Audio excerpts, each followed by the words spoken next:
तो किसी भी कार्य को शुरुआत करने से पहले हम भगवान का नाम लेते हैं। पहले हम दीप प्रज्वलन करना चाहेंगे, तो मैं आए हुए यहाँ पे मंच पर बहुत सारी तालियों में हे शारदे माँ, हे शारदे माँ, अज्ञानता से हमें तार दे माँ। ऋषियों ने समझी, गुणियों ने जानी, वेदों की भाषा पुराणों ने मानी। हम हैं अकेले, हम हैं परेशान, तेरी शरण में हमें प्यार दे माँ।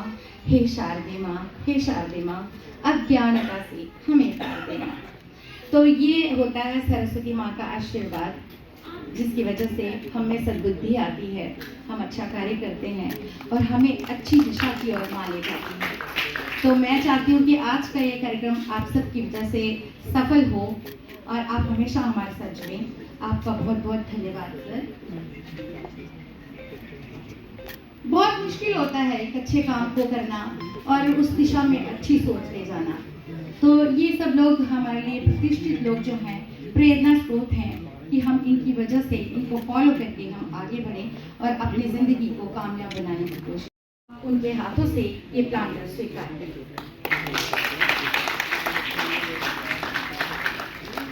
बहुत बहुत धन्यवाद मैडम, आपकी तालियां बहुत जम के आ रही हैं। ये प्रशंसा होती है और एक एनकरेजमेंट होती है आपकी ऋषियों पर तोरण।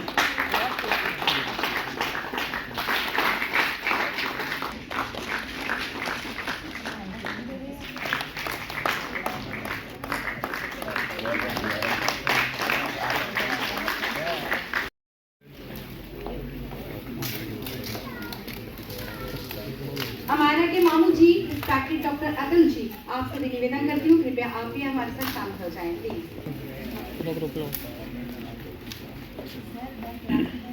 हमारा के दादू जी, कृपया आप।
आईडीपीएस के बाद तो बहुत कुछ हो गया।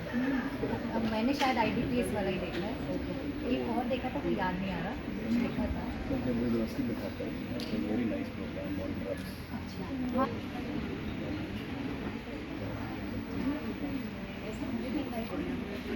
हमारा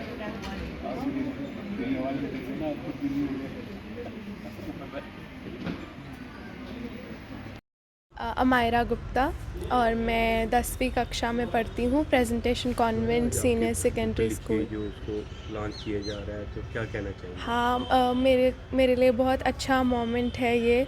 और मैंने हिंदी कविताओं का संग्रह दृश्यों पर तोरण किताब लिखी है, जिसमें मैंने अलग अलग कविताएं, मेरी कविताएं जो मैं बहुत देर से लिखती आ रही थी, उन पे वो है इस किताब में। जैसे माँ, मैंने अपने परिवार पर जो कविताएं लिखी हैं, और फिर जो अपने और मैंने बहुत सारी प्रेरणात्मक कविताएं लिखी हैं, जिससे लोगों को पढ़ के मैं आशा करती हूँ आप सबको वो अच्छी लगे और आप उन्हें पढ़ो और ये याद रखो कि आप सबसे स्पेशल हो और बस अपने पर पूरा विश्वास रखो। क्या पर्पस है बुक का? मेन पर्पस यही था कि मैं लिखती हूँ और मैंने जो कविताएं लिखी थी तो उनका एक संग्रह बन जाता। और मैं नृत्य, मैं कथक भी करती हूँ, तो ये बुक मैंने नृत्य और नृतकों को डेडिकेट की है, क्योंकि मेरी पहली किताब है और मैं कथक 9 सालों से करती आ रही हूँ, तो ये मैंने उनको डेडिकेट की है। हम साथ ही आपके खड़े कर आज रहे हैं। एक यहाँ पर अमेरा गुप्ता के द्वारा लिखी हुई पुस्तक जो दृश्यों पर तोरण उसका नाम है, उसको लोकार्पित किया जा रहा है। और सबसे बड़ी प्रसन्नता की बात यह है कि युवा वर्ग के लिए, बच्चों के लिए, विद्यार्थियों के लिए ये बहुत बड़ी प्रेरणा है। यदि भी इन्होंने कई बार अपनी कहानियाँ लिखी हैं और पुस्तकें बहुत सी लिखी हैं, और ये प्रतिभा होना बहुत बड़ी बात है। हम आज इस अवस्था में पहुँचे हैं कि कोई भी काम देखना हो तो इंटरनेट की तरफ देखते हैं, गूगल की तरफ देखते हैं, लेकिन अपना जो बौद्धिक विकास है वो बड़ा कम हो रहा है। इससे मैं समझता हूँ कि अमेरा गुप्ता से ये कवयित्री है, युवा कवयित्री है, और हमें प्रेरणा मिलती है और बच्चों को प्रेरणा लेनी चाहिए कि हमें अपने कार्य को आगे बढ़ाना चाहिए। हम काव्य लेखन के क्रम में, हम कथा के क्रम में जो भी कोई बात हो उसके लिए हम अग्रसर हों। ये अब कम उम्र की, छोटी उम्र की ये अमेरा, ये कवयित्री है और कवि होना बहुत बड़ी बात है। हमारे यहाँ पर कहा है कि अपारे काव्य संसारे कविरेकः प्रजापति यथास्मै रोचते विश्वम तथैवं परिवर्तते। कवि ही जो है एक प्रजापति है, विधाता है, ब्रह्मा है, क्योंकि वो अपनी इसके दृष्टिकोण से, अपने सोचों से, अपनी प्रतिभा से संसार की जिस प्रकार की भी रचना करना चाहता है वो कवि कर देता है। और यदि कवि जो है वो एक अच्छे विचारों का हो तो अच्छे विचार समाज में चले जाते हैं, और यदि कवि जो है वो श्रृंगारी हो तो श्रृंगार की बात जो है सब जगह पर चली जाती है, और यदि कवि जो है वो नीरस हो तो वो सब जगह पर नीरसता रहती है। इसलिए कवियों के ऊपर बहुत बड़ी बात है कि कवि होना, और कवि में फिर 3 प्रकार की बातें अवश्य होती हैं: शक्ति, व्युत्पत्ति और अभ्यास। इन तीनों के बगैर कवि जो है वो कविता नहीं कर सकता। और शक्ति क्या होती है? हमारे शास्त्रों में लिखा है कि शक्ति ही कवित्व बीज रूपा संस्कार विशेषा। जो कवि कविता करने की या कविता रचने की जो बीजभूत जो वस्तु है वो संस्कार विशेष है। और उसके बाद कहा है कि याम बिना काव्य न प्रसरेत प्रसरित उपहसनीय स्यात्। जिस शक्ति के बगैर काव्य की रचना नहीं की जाती, और यदि की जाए तो वो हंसी मजाक का कारण बनती है। इसलिए शक्ति का होना बहुत ज़रूरी है। व्युत्पत्ति का होना, जितने भी शास्त्र हैं, जितने भी ग्रंथ हैं, उन ग्रंथों को पढ़ करके, दूसरे कवियों की बातों को पढ़ करके भी हमें आगे बढ़ने की वो प्रेरणा देता है।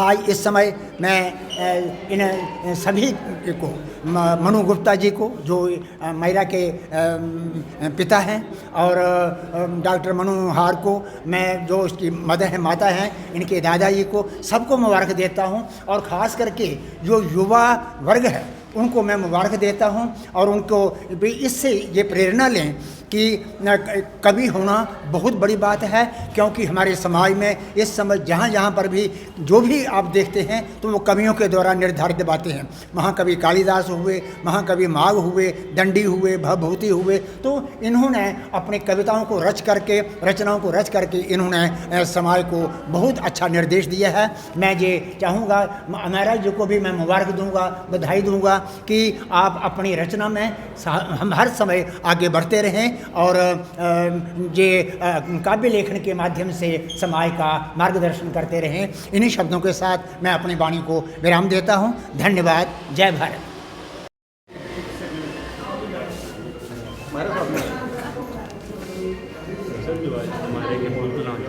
तो क्या मैसेज देंगे? देखिए, ये तो बहुत अच्छी बात है कि हमारी जो बच्ची है जिसने बड़ी ज़्यादा अचीवमेंट है इस छोटी सी उम्र में, और अब एक बुक लॉन्च है, पूरी हिंदी में बुक लिखी है, और बड़ी जगहों पे जाने का मौका मिला है, और शी इज़ वेरी टैलेंटेड। हमारी बेस्ट विशेज़ है इंडियन चैम्बर की तरफ से, मेरे पर्सनल बिहाफ से, कि बहुत अच्छे से ये आगे और लिखें और आगे जाएं।